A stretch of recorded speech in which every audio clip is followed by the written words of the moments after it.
Bismillahirrahmanirrahim. Assalamualaikum warahmatullahi wabarakatuh.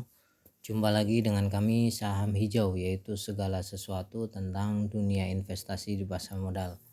Pada kesempatan kali ini kami akan memenuhi permintaan dari salah satu penonton setia untuk mereview saham ASII atau biasanya kita kenal dengan saham Astra untuk tahun 2024. Ini karena ada permintaan ya.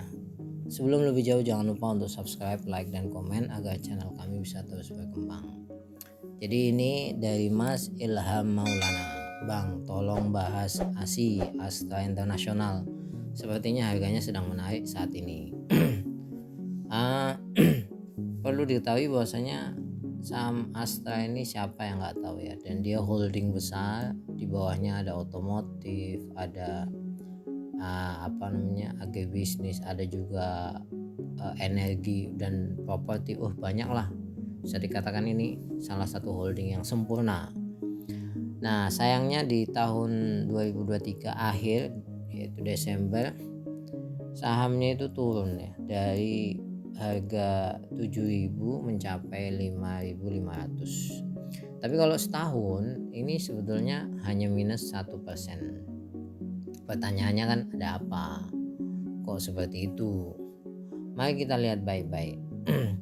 Sebetulnya kalau kita lihat dari sisi fundamental ya, ini baik-baik aja dan justru bagus sebetulnya. Coba kita lihat dari net income. Tahun 2022 itu net income-nya kan 6 triliun, 2023 8 triliun. Ini kuartal pertama. Kuartal kedua 11 triliun, kuartal kedua 2023 8 triliun. Nah, ini penurunannya di sini. Tapi kuartal 3 juga naik lagi 5 triliun. Kemudian kuartal 3 2023 jadi 8 triliun. Jadi overall kalau kita lihat year on year itu sebenarnya naik. Kan pertanyaannya why? Kok bisa harga sahamnya turun? Ya biasa, di pasar modal itu hal seperti ini biasa terjadi. Nah kalau kita lihat valuasinya juga, kalau menurut kami ya sudah cukup murah lah. Kalau murah banget enggak, tapi sudah murah. Kenapa saya katakan demikian? Untuk saham sebesar ASI, book value-nya 1,1 itu sudah murah. Price to sales-nya 0,7 itu juga murah. PER-nya 6,5, kalau trailing 12 month-nya 7. Udah murah ini. Secara kondisi itu sudah murah lah, bisa dibandingkan dengan saham yang lainnya. Nah, bahkan kita lihat profitabilitasnya 10%. Bagus ini profitabilitas 10%. Nah, kita lihat growth net income-nya besar 59%. Coba year on year loh ya. Jadi sangat besar sekali. Harusnya kan sahamnya naik 25% lah minimal. Kalau lihat net income growth-nya seperti ini. Utangnya juga nggak begitu besar, 0,4. Current rasionya 1,1. Bagus lah, keuangan dan lain sebagainya bagus sekali.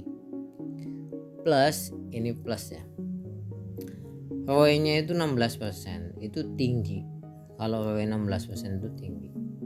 Jadi saham yang istimewa menurut kami.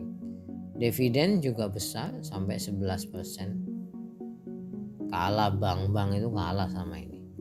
Jadi ada apa gitu, kok bisa harganya turun, itu kan yang menjadi selalu pertanyaan. Nah perlu diketahui juga bahwasanya Astra ini bisa dikatakan pasarnya itu di otomotif ya, itu 50%. Kemudian nah industri otomotif kan tumbuh 9,6, makanya pendapatannya naik cukup signifikan. Jadi bisa dilihat dari otomotif lah. Nah pertanyaannya gini, sebetulnya kenapa kok turun? Ya kita mencari sentimen negatifnya. Menurut saya sentimen negatifnya adalah kekhawatiran. Ya sekali lagi kekhawatiran tergerusnya pasar mobil oleh mobil listrik. Kenapa saya katakan demikian? Sebetulnya kalau fakta di lapangan belum begitu pengaruh, karena mobil listrik walaupun tumbuh cukup lumayan tapi pasarnya masih kecil lah. Cuman kan namanya pasar saham kan selalu kekhawatiran akan masa depan atau optimisme akan masa depan. Nah sedangkan ini pendapatan Astra di tahun 2023 ini ya, saya bulatkan satu-satu ini, itu yang namanya otomotif itu memang cukup besar komposisinya, hampir sekitar 50%. Ya 50%. Plus alat berat, konstruksi dan energi itu juga hampir 50%. Jadi ini bisa dikatakan 45 lah, anggaplah seperti itu. Cuman ini kalau kita ngelihat masa depan, yang dikhawatirkan kalau menurut saya bukan masalah otomotif, tapi di mana alat berat, konstruksi dan energi.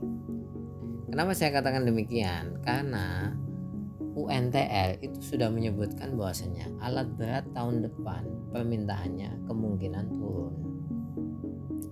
Nah berikutnya batu bara dan lain sebagainya itu juga tahun depan tidak seheboh tahun 2022 akhir 2023. Ya, jadi pasar melihat sentimen itu juga. Ya walaupun menurut saya kalau ngelihat kinerjanya masih oke lah, karena bisa jadi kan nanti gini, otomotifnya naik, agribisnisnya naik, alat berat, konstruksi, energi bisa turun. Nah kita lihat penjualan mobil ya, ini penjualan mobil pasar domestik pakai unit ini kan, ini kan 80.000 unit rata-rata per bulan, ingat per bulan.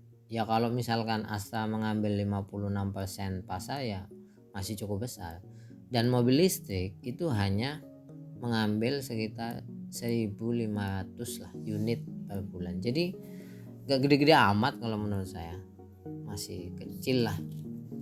Oleh sebab itu tidak ada yang perlu dikhawatirkan kalau menurut saya. Tapi kalau kita bicara teknikal, ya ini bicara teknikal sekilas saja, tidak terlalu detail, itu memang belum menemukan titik support ya. Jadi menurut saya masuknya alon-alon lah, masuk pelan-pelan seperti itu. Ini kan baru satu, kemudian yang kedua lebih rendah daripada sebelumnya, jadi belum menemukan. Nah kemudian tapi kalau kita lihat lebih detail di chart bit ini biasanya itu foreign flow-nya memang lumayan. Jadi foreign flow-nya itu stabil untuk tahap pembelian dalam jangka waktu yang cukup lumayan dari bulan-bulan Juni sampai Desember itu lumayan. Walaupun frekuensinya sama, ini kan saham besar sekali ya, jadi jangan mengharapkan frekuensi sepi naik drastis, nggak seperti itu. Nah kalau kita bicara akumulasi distribusi, sekarang proses distribusi ya, jadi seperti itu. Artinya apa? Kalau mau masuk total seperti itu, istilah katanya all in gitu ya, belum saatnya. Ini kan belum ada tanda-tanda pembalikan, minimal ada balik dikit lah akumulasi distribusinya. Nah ini kalau Anda bertanya terus apa tindakan kita, saya ambil dari sekuritas saja ya. Kalau sekuritas rata-rata memberikan rekomendasi buy. Ini dari Stockbit, ini dari IPOT ya, IPOT juga sama buy. Walaupun netralnya cukup banyak ya, kalau di sini holdnya 4, tapi rata-rata buy. Ya semua kembali kepada Anda, ini kan memenuhi permintaan daripada penonton setia kami. Kami sangat terima kasih ada yang meminta untuk mereview sebuah saham, dan sampai sekarang kami mohon maaf karena semakin banyak pertanyaan yang belum bisa kami jawab. Sampai ketemu lagi, jangan lupa untuk subscribe, like dan komen, semoga bermanfaat. Assalamualaikum warahmatullahi wabarakatuh.